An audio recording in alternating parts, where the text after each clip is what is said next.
in yet another edition of the intellectual, meditative and reflective conversations with the gigantic intellect. This morning I want to venture my thoughts in the academia. I want to explore my thoughts in relation to the academic industry, the academia, the world of academia. Before I explore my thoughts and share the nitty-gritties of what I want to talk about, I want to first say these words.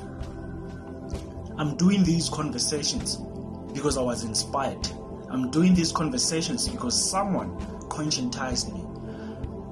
I do realize the importance of conscientizing the people about the social struggles, the intellectual struggles that we have, the academic struggles that we have as the scholars of this generation. I consider myself a scholar. I consider myself intellectual. That's why I've even coined the word the gigantic intellect, because I perceive myself that way. I believe I've got a mission. I believe I've got a purpose that I need to fulfill, and that purpose is intellectual. And this morning I want to venture my thoughts in the academia, the world of academia. I want to first start by the streams that we have in schools. If you look at in the schooling system, there are different streams that we have. We've got the science stream, we've got the traditional commercial stream. Those are traditional unless you go to these technical schools where you have technical subjects, but most schools do not have technical subjects. So my passion and what I want to talk about this morning is I want to talk about the traditional stream, which is science and commercial subjects. We see a lot of prioritization of the science stream in this industry.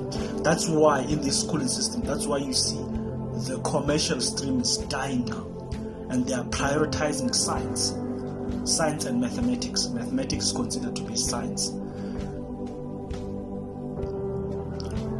What triggers my mind about everything that is happening now is, why do you still have commercial subjects when they are so compromised?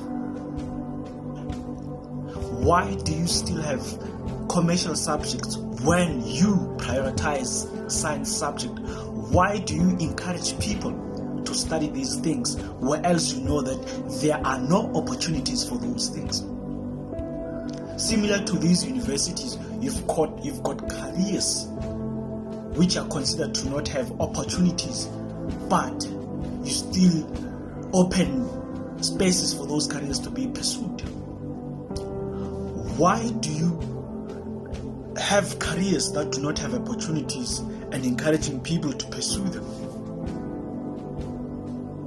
That is my concern. And there is this thing that is going on where you see, for an example, subjects such as accounting mostly is being phased out in majority of the schools. It is government that inspired this move. The reason for it to be phased out is because they say it is difficult. If the logic is that it is difficult and it must be phased out, mathematics is considered to be difficult, even more difficult than accounting, then why do you still have mathematics? The contradiction, intellectual contradiction. And my second point is I'm going to talk about universities now. You have these useless careers in these universities. People are pursuing those things and they eventually realize that they don't have employment opportunities for those careers that have studied, and you have these graduates that are now unemployed. What do you say about those things? Why do you preserve such careers where else you know that these careers do not have opportunities? My other point is, you see a lot of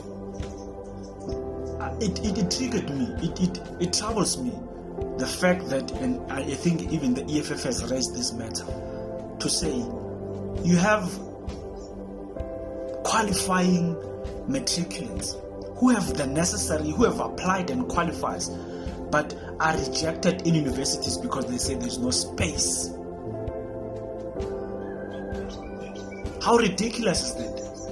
You said people must go to school. When people go to school, they do not have space. Yet they qualify, yet they applied for everything. But they say the space is congested, there is no space. Why do you have such a system? And if you check at the number of universities that have been built post-94, I think I know of 2. I know of Saul Plaatje University, I know of University of Mpumalanga. And I don't know of any other university that has been established post-94. And yet you say people must go to school. And yet there's not enough space.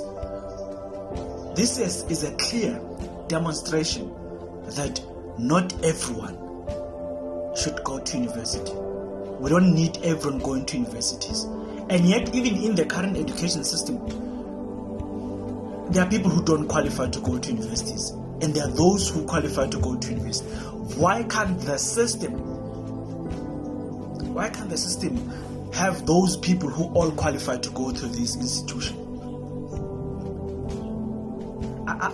I struggle to understand the point that you have people who qualifies for these to go to university, but yet they say there's no space.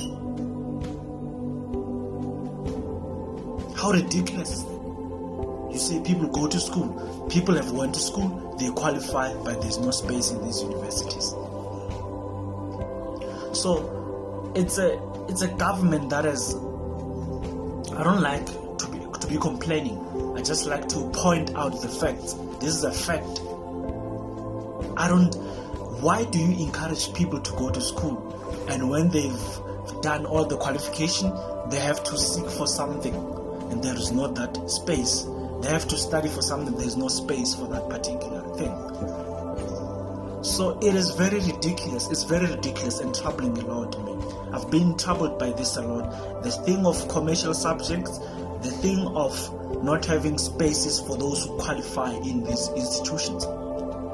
I struggle to understand that. And if government favors science, then let everyone do the science stream and crash out the commercial streams, if that's the case. And if commercial subjects are useless, let government communicate that thing, and let government destroy everything that has to do with commerce, or reduce the careers of the commercial subject careers, and say to the people, we only need these people to be studying these subjects. So it's very ridiculous, man. It's very ridiculous, and we need amendment. We need to adjust the system so that it can respond to the needs of the people.